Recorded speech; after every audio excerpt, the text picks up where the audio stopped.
My name is Clayton Harrow, and I used to believe in blind trust. That kind of quiet, solid faith that doesn't question the whereabouts of the woman you married, because you think she'd never betray you. That kind of faith that lets a man sleep through the night without wondering if his wife is with someone else. But now I know, that kind of faith is the easiest thing to weaponize against a man like me. It was a Thursday when the final puzzle piece fell into place. Not a special day. Nothing dramatic. Just one more ordinary moment in a string of them, until it wasn't. My wife, Lorna, had texted me that morning. Late client dinner. Don't wait up. I'd read those words before. Maybe 10, 12 times in the last couple of months. Each one a tiny cut I didn't want to admit was bleeding. But this time, I didn't ignore the feeling in my gut. I left work early.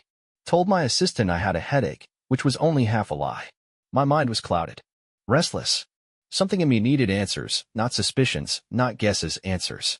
I drove home first, checked the GPS tracker I'd installed under Lorna's rear bumper the week before. She told me she was heading into downtown to meet a client near the Riverwalk. But the GPS dot was blinking at a different location, a place called Hills and Vine, a boutique restaurant tucked away in a quiet part of town. A place I'd never been invited to.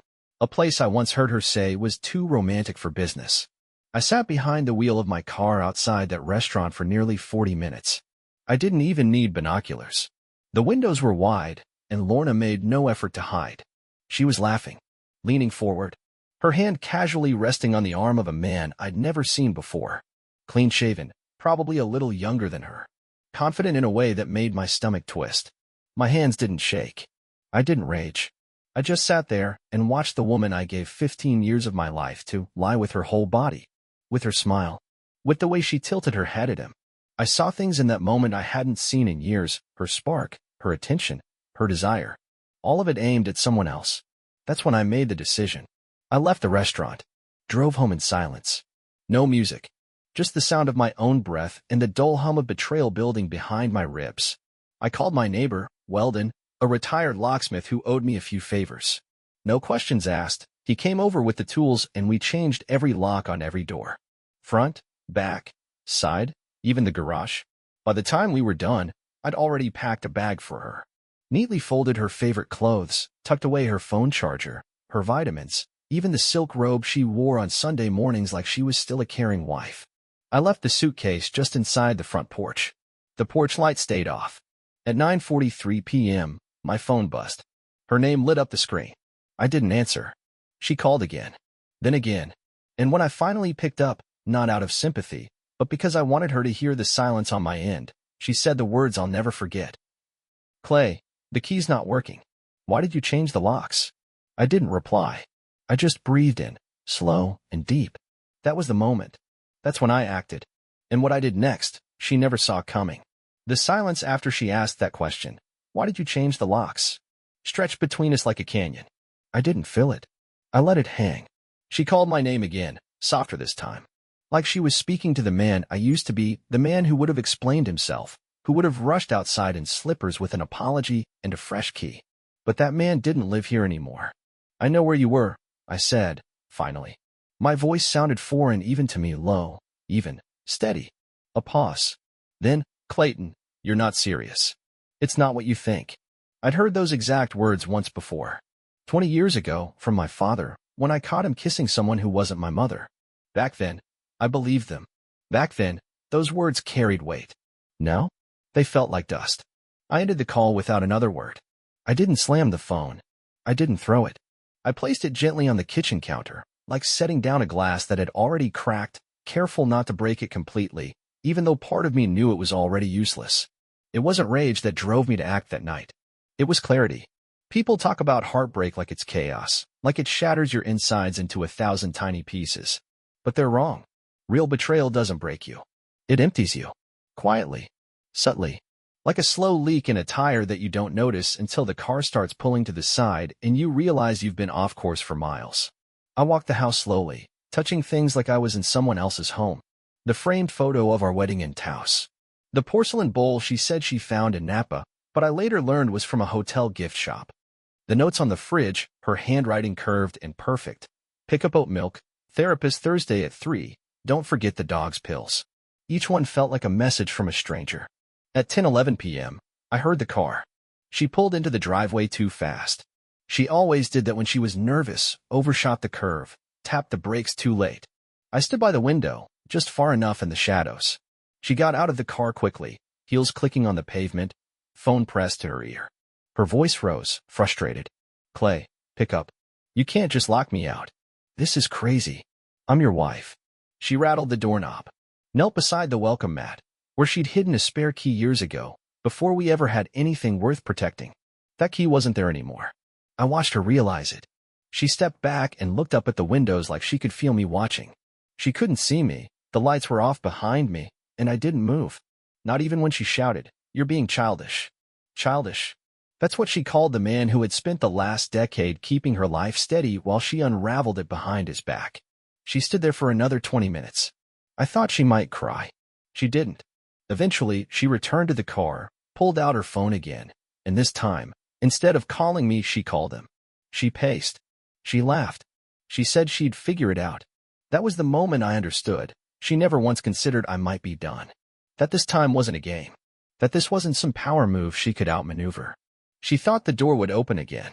But what she didn't realize is that I had locked far more than just the house behind her. I had locked her out of a version of me that no longer existed. And the next morning, she would learn how far I'd already gone. The house was quiet again, the kind of quiet that feels deliberate, not peaceful, not empty, but expectant. Like it's watching you. I stood in the hallway barefoot, staring at the grain of the wooden floor under my feet. 15 years in this house, and I never really saw it until now. Not like this. She was gone, not far, but gone in the only way that mattered. I didn't sleep. I didn't sit either. I just walked. The hallway to the kitchen to the garage back to the stairs. Over and over. I didn't count how many laps. I didn't need to. The whole time, one thought refused to leave. What if she never actually loved the quiet man I was? She used to say she liked that about me, how I didn't need to be the loudest in the room. That I was steady, that I listened. But maybe what she really meant was that I was predictable, easy to deceive, comfortable in the background. People love shadows until they start paying attention. At 3:04 a.m., I found myself in the storage room. I opened the old cedar chest near the back wall, the one we never touched. Inside was the life we'd built, packed into a single, forgotten box. Postcards from coastal towns. Ticket stubs from museums. Her note from our second anniversary, still the best decision I've ever made. I stared at that line for a long time. I didn't cry. It's strange how your body can feel like it should, how your chest tightens, your throat locks, but no tears come. I used to think breaking down meant weakness. Now I know that numbness is worse. When you bled too much to feel it anymore. By sunrise, I'd already decided what the day would look like. I printed the bank statements. I sorted the house title. I changed every single password. I set up a security system and gave the code to exactly one person, my sister May, who always saw through Lorna's smile. At 8:27 a.m., my phone buzzed. A text. From her. "Can we talk in person?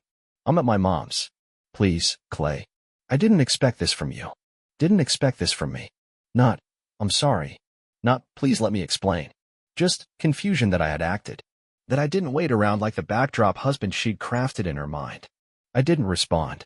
Instead, I opened the drawer in the hallway. Inside, wrapped in a linen napkin, was the small photo she'd always kept of her and that man. She thought I hadn't seen it, thought she hid it behind an old envelope. They were sitting together on a bench by the water, wind in their hair, holding ice cream cones. He was smiling at the camera. She was smiling at him. That image did something to me. Not because of the betrayal, but because of the clarity. She had already left me long before I locked that door. Emotionally, intimately, spiritually. I had just been delayed in noticing. And now, with the locks changed, the passwords reset, and her suitcase untouched on the porch, I realized something crucial. This wasn't revenge. It was a beginning. But what came next, that wasn't something I could plan. Because she was about to fight back. And she was going to do it dirty. I spent the morning rearranging furniture. Not out of spite. Not to erase her fingerprints. I did it because I needed the house to look like it belonged to someone else. Anyone else. Someone who didn't wait by the window while his wife had dessert with another man. Someone who didn't spend years confusing stability with neglect. The couch? I turned it toward the garden window. The one she hated because it caught too much light in the afternoons. The books? I moved them from alphabetical to emotional, the ones that made me laugh on top. The ones that hurt me most at the bottom. Her paintings? I left them on the wall, but I turned 2 of them upside down. Let her wonder why. At noon, the first knock came. 3 polite taps. I didn't answer. A few minutes later, another knock. Firmer this time. Still no voice. I knew it wasn't her. She never knocked like that. She tapped soft, fluttering, like she assumed the door would open before she even finished.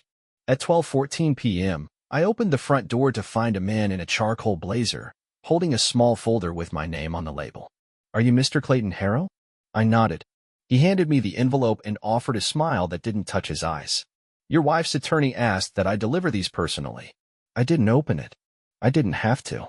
She was making her move, and she wanted me to know she wasn't afraid to strike first. Funny how fast someone can go from "let's talk in person" to serving papers. She wasn't heartbroken. She was cornered. And Lorna had never handled corners well. She was a runner. A dancer. A woman who built her whole identity on being admired from across a room, never questioned up close. I left the envelope on the porch step. The wind would take care of it. That night, I got an email from her personal account. Subject line: "I deserve better than this." Not a word about what she'd done. Just a list of complaints. "You've humiliated me. You've made this uglier than it had to be. You're acting like I'm disposable." I read the message slowly. Not once. Twice. Then I wrote exactly 1 sentence in response.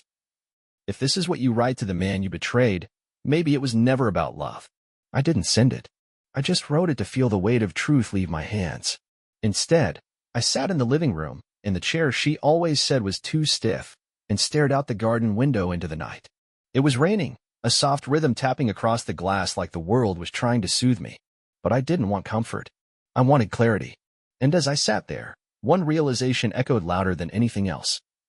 She's still calling me husband. But I don't know that man anymore. The man I am now? He's not kind the same way. Not soft in the center. Not waiting for apologies that will never come. And if she thinks she knows how far I'll go, she's about to find out she never knew me at all. You can live in a place for years and never really see it. Not truly. But once someone breaks something inside you, once the illusion is gone, the walls begin to whisper. They don't tell you secrets. They remind you of what you ignored. That morning, I didn't check my phone. I didn't look for messages, missed calls, or empty apologies. I brewed coffee without reaching for her mug. I left the second chair at the table tucked in. I didn't speak out loud. Not even to the dog. Instead, I walked room to room and noticed things, not for what they were, but what they had become. In the upstairs hallway, the dent in the baseboard we made while carrying her grandmother's armoire. She cried that day, not because it broke, but because she'd always imagined passing it on to a daughter we never had. I believed her then. I don't know if I should have. In the second bathroom, a bottle of perfume half full. I picked it up, twisted the cap off, and breathed in slowly. It didn't remind me of her anymore. It reminded me of the lobby of the hotel she met him at. I knew the smell from the elevator walls. She told me that perfume made her feel powerful. Now I knew what kind of power she meant. In the bottom drawer of her nightstand, I found the folded note I'd written her years ago after a business trip, a simple thing. "Mr. Laugh." The bed felt cold. "You were missed." She had underlined the last word. I once thought that meant she cherished it. But what kind of person keeps something sentimental while erasing the person who wrote it? No, that drawer didn't hold meaning. It held theater. A stage she left untouched in case someone asked her to prove she still cared. By noon, I had gathered a small pile of items. A photo of us at Yellowstone. She had cropped it to use as her profile picture, but edited me out entirely. A letter she never sent to her sister, where she described our marriage as safe but too still, like a lake without fish. An envelope containing 2 receipts from the same wine bar, one from our anniversary, one from a random Wednesday she had supposedly stayed late at the clinic. And a parking ticket, issued to her license plate, at 2:48 a.m. outside a residential building I didn't recognize. None of this was evidence. Not anymore. This wasn't a case. It wasn't a puzzle. It was a pattern. A song she had been playing under my nose, and I'd mistaken it for silence. Later, I sat outside on the back steps, in the spot where she used to read while I grilled on Sundays. The chair across from me still had the faint outline of her shape in the cushion. I watched the shadows change as the sun slid west. For the first time in weeks, I let the stillness fill me. It didn't hurt. It didn't soothe me either. It simply confirmed what I had begun to suspect. She didn't break my heart. She just took it for granted for so long, it wore itself out on its own. Some men fantasize about fire when they've been betrayed. They picture the ash, the silence, the finality of smoke swallowing everything. I didn't. I didn't burn a single item of hers. I didn't rip up photos or toss her dresses in the yard. That kind of violence, even the symbolic kind, felt like it gave her too much weight. Instead, I displayed her things. I set her favorite books on the windowsill, pages fanned like flower petals.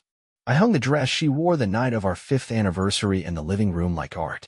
I placed her hairbrush beside the kitchen sink, not hidden, not cleaned, just there, quiet. It wasn't a shrine. It was evidence of absence, of a life walked out of slowly, not shattered in one blow. When May stopped by, my sister, the only one who knew anything, she walked through the house and said nothing for 5 full minutes. Then, standing at the foot of the staircase, she asked, "Is this for you? Or for her?" I didn't answer her. I didn't know the answer. Maybe it was both. Because despite everything, there was still a part of me hoping she'd walk through the door and see her life arranged like a gallery and feel, even for a second, the way it all once mattered. But she didn't come. And the longer the silence lasted, the more I realized her absence didn't feel like a wound anymore. It felt like a decision. She was letting it rot. She wanted me to clean it up so she could feel less guilty for leaving. The next morning, I opened the attic.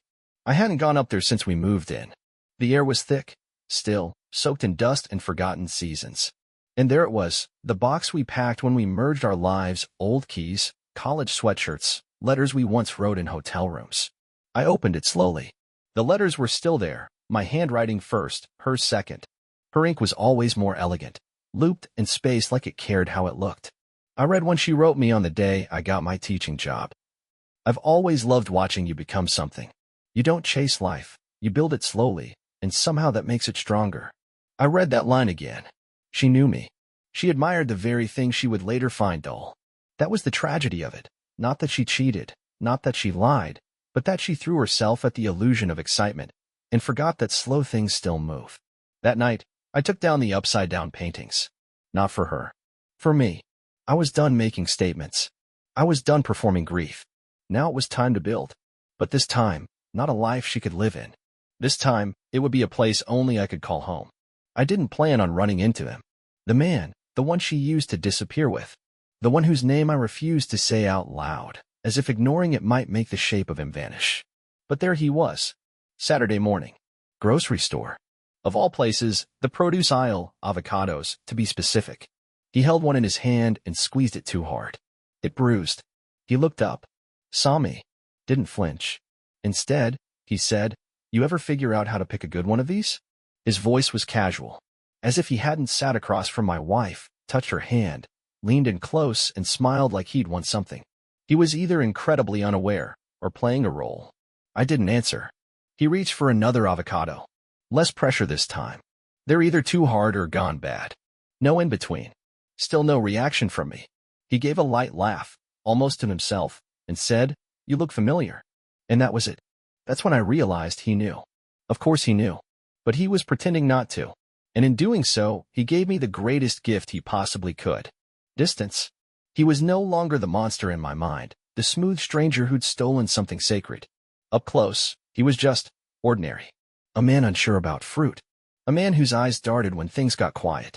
I looked at him once, directly, and said, "They ripen in the dark. Just leave them alone." He nodded slowly. That was the whole conversation. But the way he looked at me, like he wasn't sure if I was about to swing or cry, told me everything. He expected rage. He expected to be punished. But there's something far worse than vengeance, irrelevance. As I walked away, I didn't feel power. I didn't feel healed. I just felt untied, untethered from the version of myself that needed to win. By the time I reached the parking lot, the sky had shifted, that kind of sharp midday blue that feels almost artificial. I sat in my car and didn't start the engine right away. I thought about how Lorna had said he was just someone who reminded her of who she used to be. What she didn't realize was, I was already someone who remembered who she truly was. And that was the part she ran from. I didn't chase. I won't.